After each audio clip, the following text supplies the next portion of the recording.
घटनेची गोव्यातल्या शिरगावमधल्या यात्रेदरम्यान चेंगराचेंगरी झाली। त्यात 7 जणांचा मृत्यू झालाय तर 40 पेक्षा जास्त लोक जखमी झालेत। जखमींवर सध्या गोव्यातल्या शासकीय महाविद्यालयात उपचार सुरू आहेत। चेंगराचेंगरीची बातमी मिळताच गोव्याचे मुख्यमंत्री प्रमोद सावंत रुग्णालयात पोहोचलेत। त्यांनी जखमींच्या प्रकृतीची विचारपूस केली। दक्षिण गोव्यातल्या शिरोडा गावात असणारं लैराई देवीचं मंदिर प्रसिद्ध आहे। या मंदिरात दरवर्षी यात्रा असते, त्यात 40 ते 50 हजार भाविक सहभागी होतात।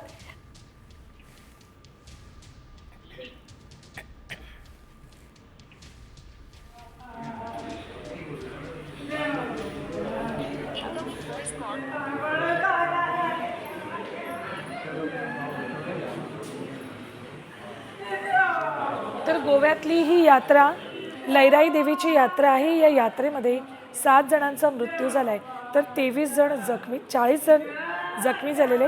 सध्या 40 हा आकडा सांगितला जातोय, मात्र जखमींचा आकडा वाढण्याची शक्यता आहे। मृतांचाही आकडा वाढण्याची भीती व्यक्त केली जाते। दक्षिण गोव्यामध्ये लैराई देवीचे प्रसिद्ध मंदिर आहे। या ठिकाणी दरवर्षी यात्रा भरते।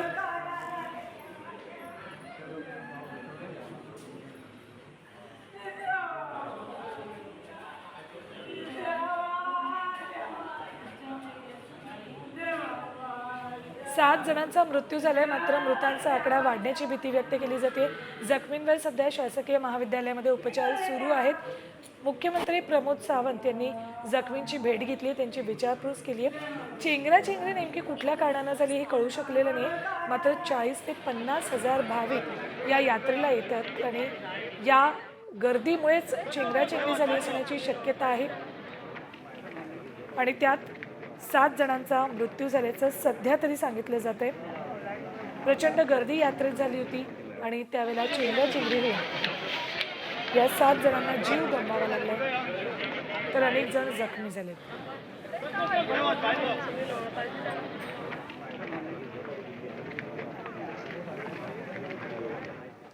तर या बातमीतले सगळे अपडेट्स वेळोवेळी आपल्याला साम टीव्हीवर पाहायला मिळतील। यानंतर बातम्या आहेत युद्धाबाबतच्या। पहलगाम हल्ल्यानंतर दहशतवाद्यांना ठेचा, बदला घ्या, पाकिस्तानला कायमची अद्दल घडवा अशी मागणी भारतभरातून होतीये। काश्मीरमध्ये दहशतवाद्यांविरोधात लष्कराच्या मोठ्या कारवाया सुरू आहेतच, मात्र दहशतवाद्यांचे आका सीमापार पाकिस्तानात आहेत। त्यांना धडा शिकवण्याची तयारी सुरू झाली। भारताच्या या भूमिकेनंतर पाकिस्तानला धडकी भरल्याचं दिसते। या आठवड्यात जमिनीवर मारा करणाऱ्या बॅलिस्टिक क्षेपणास्त्राची चाचणी करण्याच्या तयारीत पाकिस्तान असल्याची माहिती विशेष सूत्रांकडून मिळते। भारताला चिथावणी देण्याचा निष्फळ प्रयत्न पाकिस्तानकडून करण्यात येतोय।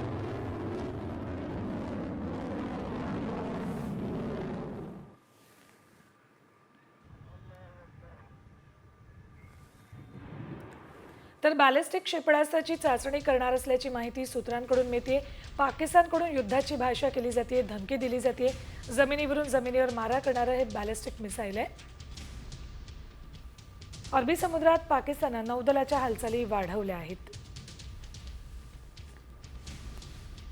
सीमा भागात सैन्याची जमवाजमव करण्यावरही भर दिला जातोय।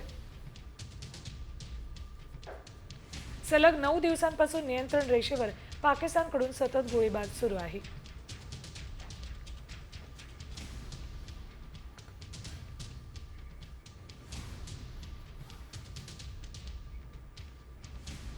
एकीकडे पाकिस्तानकडून युद्धाची भाषा केली जाते, धमकी दिली जाते, तर तिकडे अटारी बॉर्डरवर सलग दुसऱ्या दिवशी पाकिस्तानात जाणाऱ्या नागरिकांना थांबवून ठेवले। पाकिस्तानने गेट न उघडल्यानं पाकिस्तानात जाणारे नागरिक थांबून होते। पहलगाम हल्ल्यानंतर पाकिस्तानी नागरिकांना परत जाण्याचे आदेश देण्यात आल्यानं शेकडो नागरिक भारताची सीमा पार करून पलीकडे गेलेत। मात्र गेल्या 2 दिवसांपासून आपल्याच नागरिकांसाठी पाकिस्तानने दरवाजे उघडलेले नाहीयेत। सीमा भागात शेकडो पाकिस्तानींचे हाल होत आहेत। अगर तो वो ये कह रही है कि पाकिस्तानी यहाँ नहीं रुक सकते तो हम भेज रहे हैं, वो रुक नहीं रही है, लेकिन वो कह रही है मेरे बच्चे को भेज दो मेरे साथ। बच्चा आपने साथ भेजा अंदर भेजा, प्रूफ रखा है यहाँ पर उसका, बच्चे का पासपोर्ट हमारे पास है, वीजा हमारे पास है। मना कर दिया जाने के लिए कि वो जा नहीं सकता यहाँ से, आप जा सकते हो। और अगर वो उसको हम नहीं भेजेंगे तो कोई ना कोई एक्शन उसके खिलाफ ले लिया जाएगा, मेरी भाभी के खिलाफ। तो इस वजह से, इस डर से भैया ने उनको वहाँ भेज दिया और बच्चे को रोक लिया। बच्चा कैसे रहेगा अपनी माँ के बिना?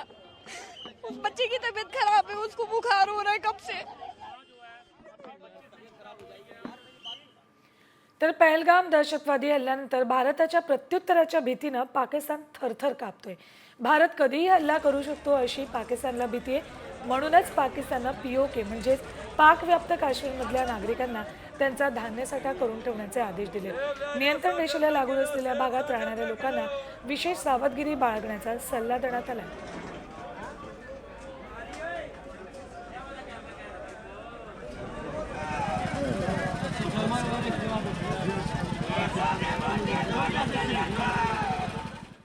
आर्थिक संकटाचा सामना करणाऱ्या पाकिस्तानमध्ये युद्धाच्या चर्चेनं सामान्य नागरिक केवळ घाबरले नाहीयेत तर संतापलेत. लष्कर प्रमुख मुनीर, पंतप्रधान शहबाज शरीफ यांच्या धमक्यांवर नाराजी व्यक्त केली जाते. आम्हाला युद्ध नको, भाकरी हवी असं पाकिस्तानी नागरिक म्हणतात असा दावा अमेरिकेच्या एका रिपोर्टमध्ये करण्यात आलाय. सरकार आणि जनरल मिळून जनतेची फसवणूक करतायत. आम्ही या सरकारला कंटाळलो आहोत. आम्हाला युद्ध नकोय, शांतता हवी असं पाकिस्तानचे नागरिक म्हणतायत. काय म्हणतात पाकिस्तानचे नागरिक बघा. पाकिस्तानच्या नागरिकांना युद्धाची भीती वाटते. त्यांना युद्ध नकोय. आम्हाला युद्ध नको, भाकरी द्या अशी मागणी पाकिस्तानी नागरिक करतायत. स्थैर्य त्यांना आता हवंय. महागाई, बेरोजगारी आणि राजकारणातल्या अराजकतेमुळे पाकिस्तानचे नागरिक आता संतापलेत. पंतप्रधान शहबाज शरीफ आणि लष्कर प्रमुख असीम मुनीर जनतेची फसवणूक करतायत असं पाकिस्तानी नागरिक म्हणतात. ढासळत्या अर्थव्यवस्थेमुळे युवा वर्ग आता पाकिस्तान सोडण्याच्या विचारात आहे. हे अस्थैर्य पाकिस्तानी नागरिकांना नकोय. म्हणूनच युद्ध नको, भाकरी द्या अशी मागणी पाकिस्तानी नागरिकांकडून केली जाते.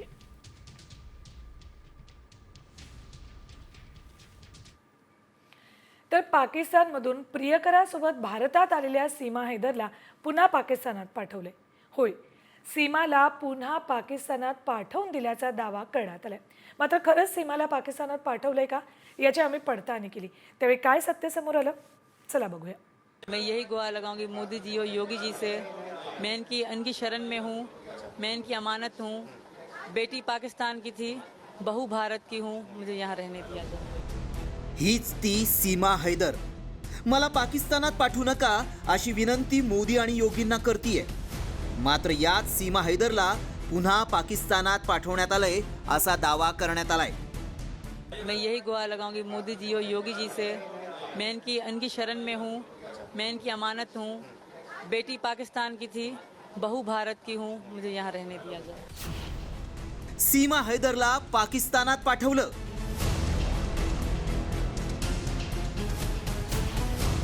पतीला सोडून सीमा पुन्हा पाकिस्तानात.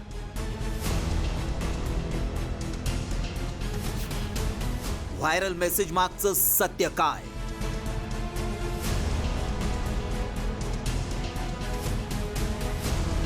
सीमा हैदर आपल्या पतीला सोडून भारतात आली खरी, मात्र आता तिला पुन्हा पाकिस्तानात पाठवण्यात आल्याचा दावा करण्यात आलाय. कारण सीमा ही पाकिस्तानातून आल्यामुळं केंद्र सरकारच्या आदेशानुसार तिला भारत देश सोडावा लागलाय असा दावा आता करण्यात येतोय. मात्र खरंच सीमा हैदरला पाकिस्तानात पाठवलंय का? सीमा एकटीच पाकिस्तानात गेली की तिच्यासोबत तिच्या 4 मुलांनाही पाठवलं? असे अनेक प्रश्न उपस्थित होत आहेत. त्यातच आता भारतात सचिन मीनाशी लग्न केल्यानंतर तिला आणखी एक मुलगी झाली आहे. त्यामुळं खरंच सीमा पाकिस्तानात गेली का याची आम्ही पडताळणी केली. त्याआधी मेसेजमध्ये नेमका काय दावा केलाय पाहूयात. पाकिस्तानातून पतीला सोडून भारतात प्रियकरासोबत पळून आलेल्या सीमा हैदरला पुन्हा पाकिस्तानात पाठवण्यात आलंय. सीमा ही पाकिस्तानी असल्यानं केंद्राच्या आदेशानंतर तिला पाकिस्तानात पाठवण्यात आलं. हा मेसेज व्हायरल होतोय. तसंच केंद्राच्या आदेशानंतर सीमा हैदरचं काय होणार असे प्रश्नही सोशल मीडियावर विचारले जात आहेत. काहींनी तर सीमाला पाकिस्तानात पुन्हा पाठवा अशी मागणी केली आहे. तर काही जण म्हणतायत सीमा आता भारताची सून झाली आहे, त्यामुळे तिला इथंच राहू द्या. मात्र खरंच सीमा हैदर पुन्हा पाकिस्तानात गेली आहे का याची आम्ही पडताळणी सुरू केली. याबाबत अधिक माहिती मिळवण्यासाठी आम्ही सीमाच्या पतीशी संपर्क साधला. त्यावेळी आमच्या पडताळणीत काय सत्य समोर आलं पाहूया. 2023 साली सीमा प्रियकरासाठी भारतात पळून आली. नेपाळ मार्गे भारतात येताना सीमा बेकायदेशीर भारतात घुसली. व्हिसाशिवाय सीमाचा बेकायदेशीररित्या भारतात प्रवेश झाला. सीमाच्या नागरिकत्वाचा मुद्दा भारतात न्यायप्रविष्ट आहे. सरकारनं जारी केलेले आदेश सीमाला लागू होत नाहीत. पाकिस्तानी नागरिकत्व असलेल्यांनाच केंद्राचे आदेश लागू होतात. त्यामुळे सध्या तरी सीमाला पाकिस्तानात पाठवलं जाणार नाही, कारण तिचा खटला सुरू आहे. निकाल आल्यानंतरच तिच्याबाबतचा निर्णय होईल. त्यामुळे सध्या तरी सीमा ही भारतातच राहू शकते. त्यामुळे आमच्या पडताळणीत सीमाला पाकिस्तानात पाठवल्याचा दावा असत्य ठरलाय. ब्युरो रिपोर्ट, साम टीव्ही न्यूज. तर एक ब्रेकिंग न्यूज येते. पंतप्रधान नरेंद्र मोदी यांच्यानंतर संरक्षण मंत्री राजनाथ सिंग यांनी देखील आपला रशिया दौरा रद्द केलाय. भारत पाकिस्तान तणावामुळे दौरा रद्द करण्यात आल्याची माहिती मिळते. त्यामुळे राजनाथ सिंग 9 मे रोजी मॉस्कोमध्ये आयोजित विजय दिन परेडमध्ये सहभागी होण्यासाठी रशियाला जाणार होते. ते आता जाणार नाहीयेत. मोदींऐवजी राजनाथ सिंग या कार्यक्रमाला जाणार होते. मात्र आता त्यांचा दौरा देखील रद्द करण्यात आलेला आहे.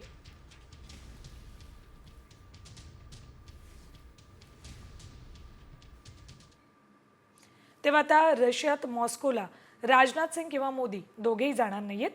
भारतानं सिंधू जलकरार रद्द केल्यामुळे पाकिस्तानचा थैथयाट होतोय. बिलावल भुट्टो नंतर आता संरक्षण मंत्री ख्वाजा आसिफ बरळलाय. भारतानं सिंधू जलकरार रद्द केल्यास, त्याचं उल्लंघन केल्यास पाकिस्तान हल्ला करेल अशी पोकळ धमकी ख्वाजा आसिफनं दिली. ही धमकी केवळ सैन्य संघर्षापुरती मर्यादित नाही, तर जलदुष्परिणाम निर्माण करणारीही असू शकते, असंही त्यानं म्हटलंय.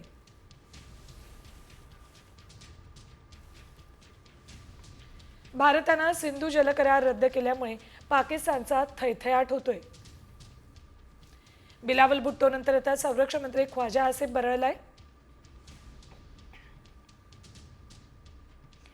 भारतानं जर या कराराचं उल्लंघन केलं तर पाकिस्तान हल्ला करेल अशी धमकी ख्वाजा आसिफनं दिली. संरक्षण मंत्री ख्वाजा आसिफनं भारताला ही पोकळ धमकी दिली. धमकी सैन्य संघर्षापुरती नाही, तर जलदुष्परिणाम निर्माण करणारी आहे.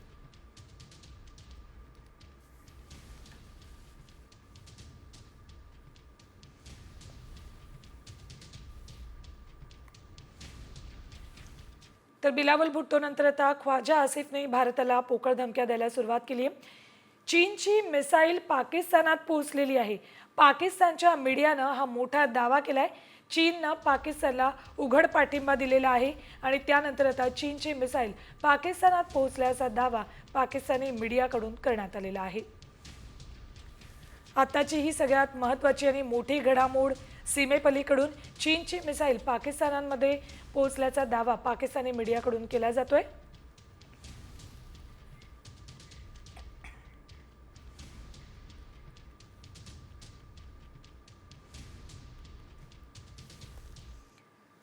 यानंतर आता युद्धासंदर्भातल्या बातम्या बघूयात. टॉप 5. पहलगाममधील दहशतवादी हल्ल्यानंतर भारत आणि पाकिस्तानमध्ये तणाव वाढलाय. अनेक देशांनी या संदर्भात प्रतिक्रिया व्यक्त केल्यात. चीन, अझरबैजान आणि तुर्की या देशांनी उघडपणे पाकिस्तानला पाठिंबा दिलाय, तर इस्रायल, इटली आणि फ्रान्सनं भारतासोबत एकता दाखवली.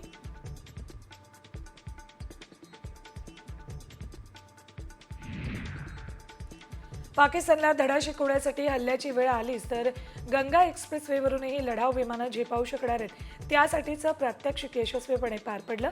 त्यामुळे पाकिस्तानचे धाबे दणाणलेत.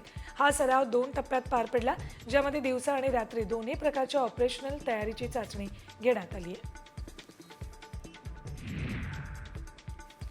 पाकिस्तानकडून सलग 9व्या दिवशी शस्त्रसंधीचं उल्लंघन करण्यात आले. काल रात्री पाकिस्तानी सैन्याकडून जम्मू काश्मीरमधील सीमेवर गोळीबार करण्यात आलाय. जम्मू काश्मीरच्या कुपवाड, उरी आणि अखनूर भागात नियंत्रण रेषेवर गोळीबार झालाय. भारतीय सैन्याकडून देखील जशास तसे उत्तर देण्यात आले.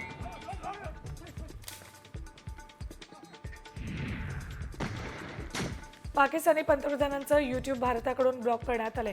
तसंच बाबर आझम, शाहिद आफ्रिदी आणि मोहम्मद रिझवानच्या इंस्टाग्राम अकाउंटवरही बंदी घालण्यात आली आहे.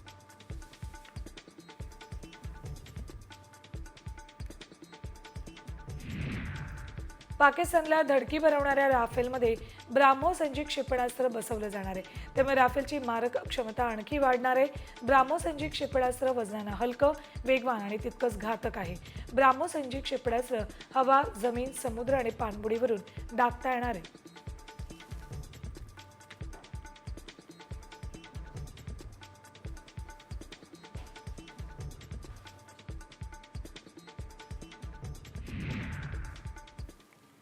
यानंतर टॉप 5 बातम्या बघणार आहोत वाहतुकी संदर्भातल्या.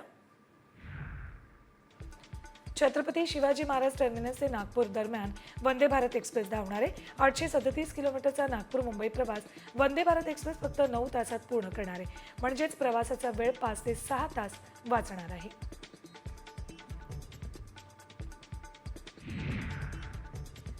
मध्य रेल्वेच्या मुंबई विभागानं लांब पल्ल्याच्या रेल्वे गाड्यांच्या वेळापत्रकासाठी QR कोड सुरू केलाय. मध्य रेल्वे मुंबई विभागानं प्रवाशांना आवश्यक प्रवास तपशील जलद आणि सोयीस्करपणे उपलब्ध करून देण्यासाठी QR कोड आधारित माहिती प्रणाली कार्यान्वित केली आहे. मेट्रो 3 प्रकल्पाचा BKC ते वरळीपर्यंतचा दुसरा टप्पा लवकरच वाहतुकीसाठी खुला होईल. या मार्गिकेवरील प्रवाशांच्या सोयीसाठी बेस्ट उपक्रमही सज्ज असेल. धारावी ते कप परेडपर्यंतच्या 17 मेट्रो स्थानकांना जोडणाऱ्या 28 मार्गांवर बेस्टच्या 79 बसेस चालवल्या जातील.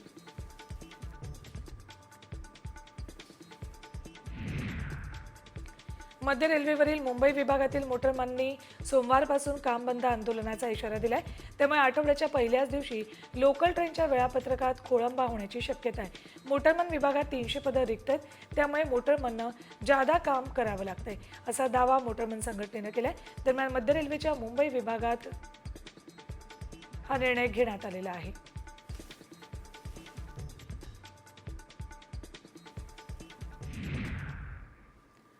यानंतर इतर महत्त्वाच्या बातम्या टॉप 5. महाराष्ट्र राज्य माध्यमिक आणि उच्च माध्यमिक मंडळानं 10वीच्या परीक्षा शुल्कात 50 रुपयांनी वाढ केली. याआधी 10वीच्या नियमित विद्यार्थ्यांकडून परीक्षा शुल्क 470 रुपये घेतलं जात होतं. ते आता 520 रुपये यंदाच्या शैक्षणिक वर्षापासून करण्यात आले.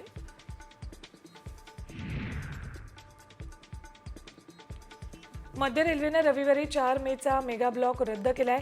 4 मे रोजी नीटची परीक्षा आहे. त्यामुळे विद्यार्थ्यांची गैरसोय होऊ नये म्हणून सेंट्रल हार्बर यांनी वेस्टर्न रेल्वेवरचा रविवारचा मेगा ब्लॉक रद्द केलाय. त्यामुळे मुंबईकरांची गैरसोय टळली आहे.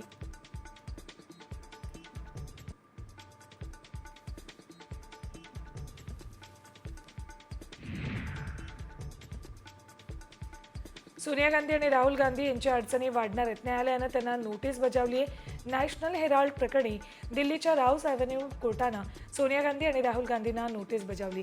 त्यांच्यासह इतरांची नावं ईडीनं आरोपपत्रात नमूद केलीत. आता या प्रकरणाची पुढची सुनावणी 8 मे रोजी होती. लाडकी बहीण योजनेचा एप्रिलचा हप्ता बँकांमध्ये जमा करण्याची प्रक्रिया सुरू झाली आहे. महिला बालविकास मंत्री अदिती तटकर यांनीच अशी माहिती दिली आहे.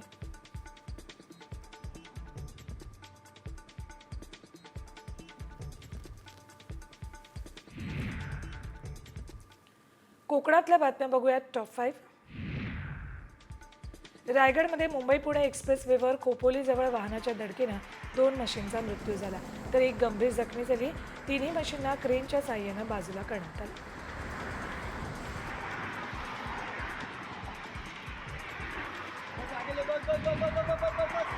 रत्नागिरी जिल्ह्यात ग्रामपंचायत कर्मचाऱ्यांनी जिल्हा परिषदेसमोर आंदोलन केलं. वेतन श्रेणी, निवृत्त वेतन तसंच ग्रामपंचायत स्तरावरील प्रलंबित मागण्यांसंदर्भात हे आंदोलन छेडण्यात आलं. कर्मचाऱ्यांच्या वेतनाचा प्रश्न बऱ्याच वर्षांपासून प्रलंबित आहे.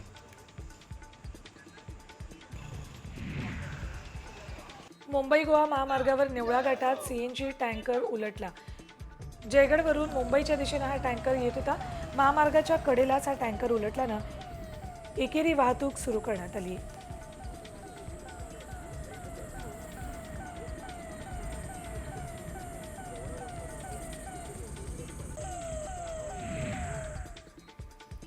पश्चिम महाराष्ट्रातल्या बातम्या बघूयात टॉप 5. सांगलीत धूम स्टाईल सोन्याचे दागिने लंपास करण्यात आलेत. या प्रकरणी दोघांना अवघ्या 4 तासात जेरबंद केले. 13 तोळे सोन्याचे दागिने हस्तगत करण्यात आलेत.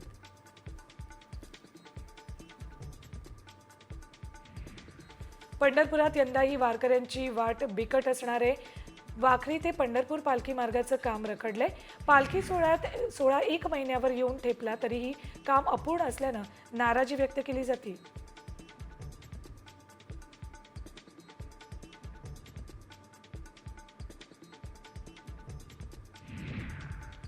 कोल्हापुरातील पंचगंगा नदी प्रदूषणाच्या विळख्यात पूर्णपणे अडकली.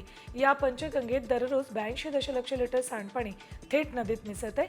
यामुळे पंचगंगेचं पाणी पिण्यायोग्य नाहीये. हे पाणी प्यायल्यास विविध आजारांचा संसर्ग होऊ शकतो अशी माहिती राज्य सरकारच्या पंचगंगा नदी कृती आराखड्यातून समोर आली आहे.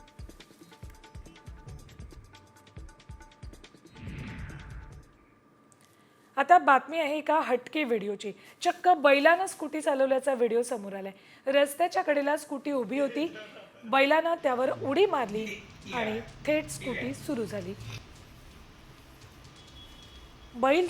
स्कूटी चालवणारा हा बैल सध्या चर्चेचा विषय बनलेला आहे. फिरता फिरता या बैलानं स्कूटीवर उडी मारली आणि त्यानंतर ही स्कूटी सुरू झाली.